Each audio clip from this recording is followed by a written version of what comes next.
Hey there, guys. So this is an amazing story. We're in the southern island in New Zealand, and it's all about this incredible bird. It's called the kea. Called the kea because, Laura, the sound it makes? Kea. Kea. So this is a bird that's on the fast track, the express train to extinction. This bird species is only found here. In fact, it's the only true mountain inhabiting species of parrot on the planet. They forage and survive and thrive in this alpine ecosystems in the neighboring forest below because they use social skills to make it through a very tough ecosystem. This is austere. There's not a lot of resources.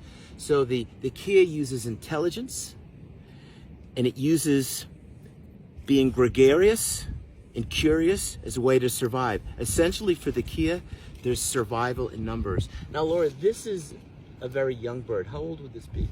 Yeah, this will be only a few months since it's fledged. You can tell she's a female because of her upper bill is a lot shorter than the male. So when you put them together, you'll notice that the male's got a really hooked upper bill compared to her. She's got a short one, and she's a young bird because she's got a really yellow cere and around the eyelids and that lower bill and this white yellow crown on the top of her head. So the kea is facing the perfect extinction storm because of habitat loss. Incredibly, you look around, you see all this green habitat, but in this region, 90% of this habitat is gone. Then you throw in the impact of invasive species and predation from possums and cats and dogs and stoats, which are like a weasel, and then poor human kea interactions. They're very gregarious and social, which is how they survive.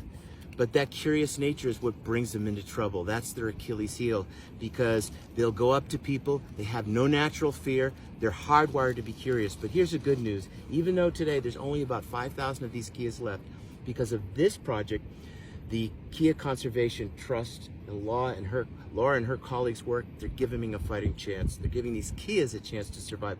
So what are we going to do today? Okay, so we're going to put some of these color bands on her so we can identify her as an individual and over time. Have you got a favorite color? Green. Green, okay, we'll choose some green bands. So we're going to get some biometrics. We're going to band this bird. Head measurements, bill, weight, and then we're going to take blood samples to look for lead poisoning, and then we can use our mobile field lead machine to get an answer within 3 minutes. Lead problem is a big issue. So we're going to get all that data. We're going to band this bird, and then we're going to let it go. Again, powerful story of conservation here in New Zealand.